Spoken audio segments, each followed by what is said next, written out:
नमस्कार दोस्तों, आज हम डीसी सर्किट एनालिसिस का लेक्चर 2 लेने जा रहे हैं, जिसमें देखेंगे विभव स्रोत वोल्टेज सोर्स के बारे में आज पढ़ने जा रहे हैं। तो लेक्चर 2 रहेगा अपना डीसी सर्किट एनालिसिस का। ठीक है, चलो देखते हैं कि विभव स्रोत क्या होता है। विभव स्रोत देखो, अगर आप कहीं बुक्स में पढ़ोगे या कहीं किसी भी नोट्स या कुछ पढ़ोगे तो उसमें जो डेफिनेशन दे रखी होती है वो थोड़ा सा समझने में कठिन रहती है, बहुत जो समझने में ज़्यादा थोड़ा सा दिक्कत आती है उसमें, और समझ भी नहीं पाते। उसके वर्ड्स ऐसे रहते हैं, शब्द ऐसे रहते हैं कि आप समझ नहीं पाते उसको। तो इसको एक थोड़ा सरल तरीके से एक लिखा है, जो मेन चीज़ जो कहना चाहता है वो परिभाषा वो अपन ने इसमें लिख लिया है। तो इससे आपको समझने भी आसानी भी होगी और इजी लगेगा। चलो देखते हैं कि वह स्रोत जो किसी परिपथ में लगे भार को वोल्टेज प्रदान करता हो विभव स्रोत कहलाता है। ठीक है, अब एक चीज देख लेते हैं कि इसका एक उदाहरण देख लेते हैं अपन। उदाहरण मतलब कि वोल्टेज सोर्स के उदाहरण क्या होता है, उससे आपको समझ में आ जाएगा। तो वोल्टेज सोर्स जो होता है उसके जो एग्जाम्पल रहते हैं, उदाहरण रहते हैं, वो क्या होता है, बैटरी रहती है, बैटरीज रहती है, जनरेटर रहेगा,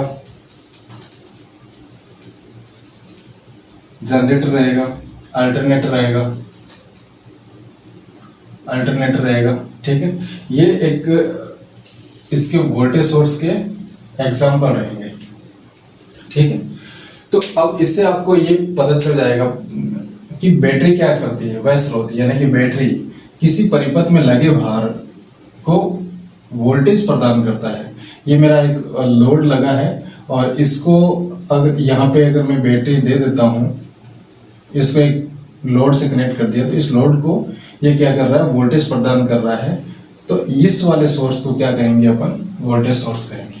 ठीक है, बस इतने से चीज को समझना है। किताबों में बहुत सारा कंफ्यूज कर रखा है, सिंपल चीज है, ज्यादा कुछ है नहीं इसमें। चलो एग्जाम्पल इसका पूछा जाता है कि वोल्टेज सोर्स के क्या क्या एग्जाम्पल होते हैं, उदाहरण क्या होते हैं। ठीक है, तो आपको ये पता रहना चाहिए।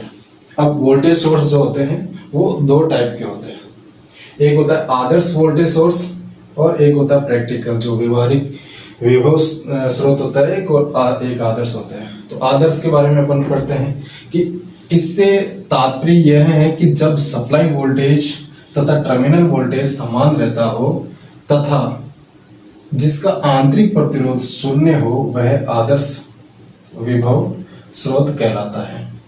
ठीक है, इसका मतलब यह है कि मेरा सप्लाई वोल्टेज यानी कि यहाँ पे मैं एक सप्लाई दिया है, ये मेरा एक सप्लाई दिया है यहाँ पे, और ये मेरा एक लोड है। ठीक है, ये मेरा एक लोड है और यहाँ पे वोल्टेज दिया सप्लाई। तो ये कह रहा है कि जब सप्लाई वोल्टेज, ये सप्लाई वोल्टेज Vs बोल देता हूँ, तथा टर्मिनल वोल्टेज ये मेरा Vt है, टर्मिनल वोल्टेज समान रहता हो, यानी कि ये दोनों Vs बराबर Vt अगर बराबर है तो क्या होगा, मेरा आदर्श विभव स्रोत कहलाएगा।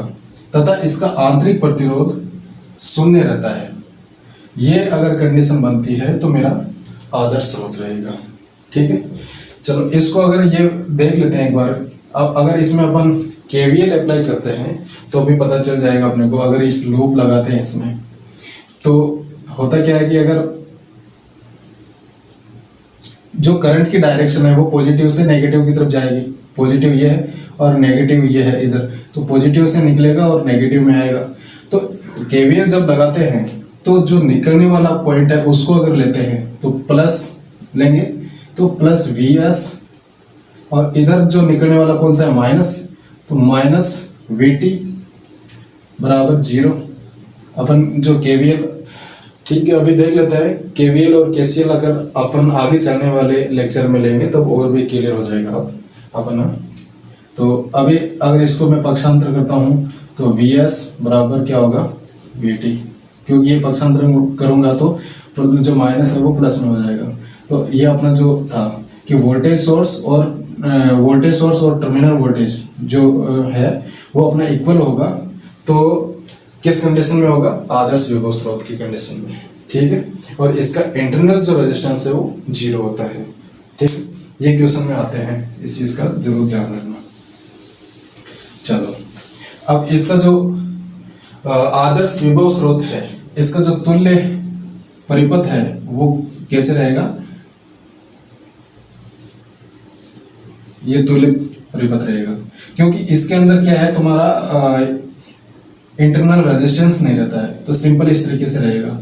और इसका जो ग्राफ बनता है, ये मान लो I है और ये V है, तो इसका जो ग्राफ बनेगा वो एक स्थिर टाइप में बनेगा, क्योंकि इसमें क्या होता है कि जो आपका वोल्टेज सोर्स Vs और टर्मिनल वोल्टेज है वो क्या होता है, सेम रहता है, कहीं पे भी कोई वोल्टेज ड्रॉप नहीं होता है, ठीक है।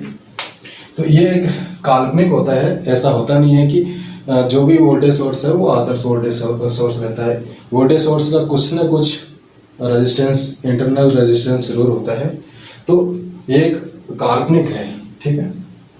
चलो, जब आदर्श सोर्स एक काल्पनिक है तो उसमें कुछ ना कुछ रेजिस्टेंस अगर रहता है आंतरिक, तो वो क्या हो जाता है, आपका प्रैक्टिकल वोल्टेज सोर्स होता है। तो इसका दूसरा जो टाइप है वो प्रैक्टिकल वोल्टेज सोर्स होता है। और इसमें क्या दे रखा है डेफिनेशन, सिंपल डेफिनेशन अपन ने लिख रखा है कि इससे तात्पर्य यह है कि जब टर्मिनल वोल्टेज सप्लाई वोल्टेज से कम हो जाता है तथा इसका आंतरिक प्रतिरोध कुछ न कुछ रहता है, तो वह प्रैक्टिकल वोल्टेज सोर्स कहलाएगा, ठीक है। तो इसके हिसाब से अपन देखते हैं कि अगर इसका जो ये रहेगा अपना तुल्य परिपथ रहेगा वो कैसे रहेगा, प्लस माइनस ये हो गया मेरा वोल्टेज सोर्स, और इसके सीरीज में एक आंतरिक प्रतिरोध रहेगा इस टाइप में, ठीक है। ये एक तुल्य इसका परिपथ होता है, ये R इंटरनल रहेगा और ये वोल्टेज रहेगा, इसका कुछ ना कुछ रेजिस्टेंस इसमें रहता है, ठीक है। और आदर्श में क्या होता है, वोल्टेज सोर्स, आदर्श वोल्टेज सोर्स है, इसमें क्या होता है, आंतरिक प्रतिरोध होता है वो 0 होता है। अब इसके अंदर देखो क्या होता है, ये अगर लोड से कनेक्टेड है, मेरा ये लोड है, ठीक है, ये Vs है, और यहाँ पे मैं देखूंगा इसको बोलते हैं टर्मिनल वोल्टेज, ये Vt टर्मिनल वोल्टेज, जो लोड जहाँ पे लोड कनेक्टेड होता है और सोर्स से जो कनेक्शन लेके आते हैं और जहाँ पे लोड को कनेक्ट करेंगे उनको अपन टर्मिनल बोलेंगे। जैसे नहीं होता कि अगर मोटर के टर्मिनल कहाँ होते हैं, मोटर के टर्मिनल वाइंडिंग से निकाल के बाहर लाके छोड़ते हैं और वहाँ अपन लोड को कनेक्ट करते हैं। तो अब इसमें जो इंटरनल जो रेजिस्टेंस है, तो यहाँ से अगर करंट फ्लो होगा तो कुछ वोल्टेज ड्रॉप यहाँ पे हो जाएगा, है ना। तो यहाँ पे वोल्टेज ड्रॉप जो होगा वो R/I हो जाएगा, और यहाँ जो वोल्टेज मिलेगा वो यहाँ ड्रॉप होगा, उसके बाद यहाँ पे मिलेगा। तो अपना जो टोटल वोल्टेज क्या हो जाएगा अपना, कि जो Vs जो होता है वो किसके बराबर होगा, इंटरनल जो वोल्टेज ड्रॉप है, जो इंटरनल रेजिस्टेंस है इसका, जैसे I/R लिख लो, प्लस टर्मिनल वोल्टेज, ये इसका रहता है। यानी कि आपका अगर internal voltage drop plus terminal voltage, अगर इनको ऐड करता हूं तब जाके मेरे को वोल्टेज सोर्स के इक्विवेलेंट मिलेगा, ठीक है। तो ये प्रैक्टिकली वोल्टेज सोर्स होता है, ठीक है। तो अब इसके विभव स्रोत के बारे में आपको परिभाषा पढ़ लिया, इसके टाइप्स पढ़ लिए, इसके ग्राफ पढ़ लिए। अब इसके जो ग्राफ है इसका एक बार देख लेते हैं अपन। इसका ग्राफ क्या कैसे होगा, ये V है, ये I है। तो अभी देखो आदर्श का क्या होता है, ये रहेगा।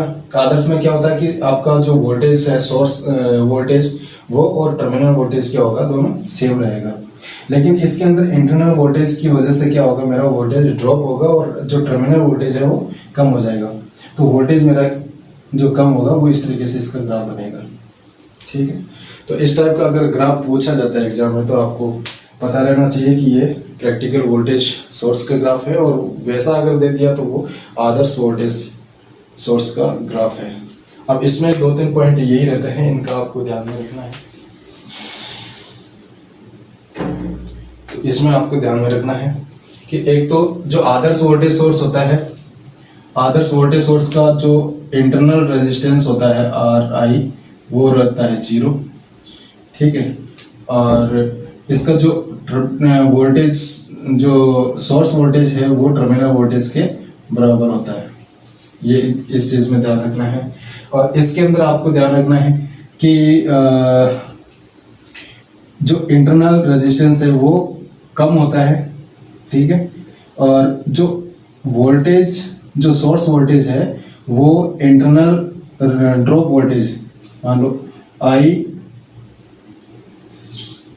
इंटू R ड्रॉप वोल्टेज है ये, प्लस टर्मिनल वोल्टेज इसके इक्विवेलेंट होता है। तो ये इन चीज़ों का आपको ध्यान रखना है। कल अपन देखते हैं करंट सोर्स के बारे में। चलो, थैंक यू।